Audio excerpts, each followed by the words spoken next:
কবিতাটার নাম লিখেছি ভণ্ডপীর, কলমে আমি আইনজীবী শাহাদাত শাহ। আজকে মানুষ জেনে গেল তুমি ভণ্ডপীর, চটি চাটা পছন্দ তোমার, দুর্বল ছিল শির। যাকে তুমি চোর বললে এখন হলো সাধু, এডাল ওডাল ঘুরে ঘুরে পেলে কত মধু। কাকে বলছি জানেন তো? সাধারণ সম্পাদক। দরবারের কলঙ্ক তুমি ধান্দাবাজ আশিক, দরবারের কলঙ্ক তুমি ধান্দাবাজ আশিক। সার্থক তোমার নামের মানে ওহে ড্যাশ সিদ্দিক। আমি নামটা ধরবো না, কারণ ও বলেছে যাদের জানাজা পড়া হারাম, ও সেই দলের নাম লিখিয়েছে, সেই জন্য নাম আমরা মুখে নেব না।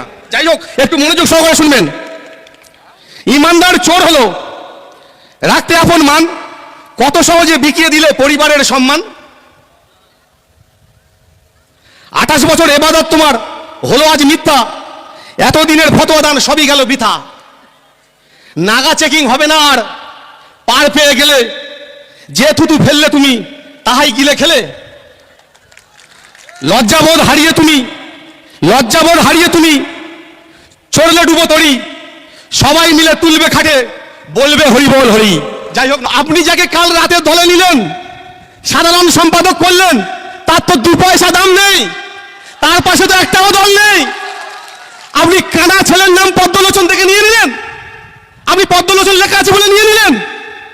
আপনি ওই পদ্মলোচন হোক আর ওই সিদ্দিকী হোক, নওশাদ সিদ্দিকী আটকাতে পারবেন না। নওশাদ সিদ্দিকী তুরুপের তাস, আমরা সামনে তাকে সামনে রেখে 2026-এ ভোট বৈতরণী পারবো। আপনি জাগে নামান মার্কেটে, আমরা বুঝে নেবো ইন্ডিয়ান সেকুলার ফ্রন্ট। যাই হোক, বক্তব্যের কলের দীর্ঘায়িত করবো না, শুধু একটা কথা বলে শেষ করবো।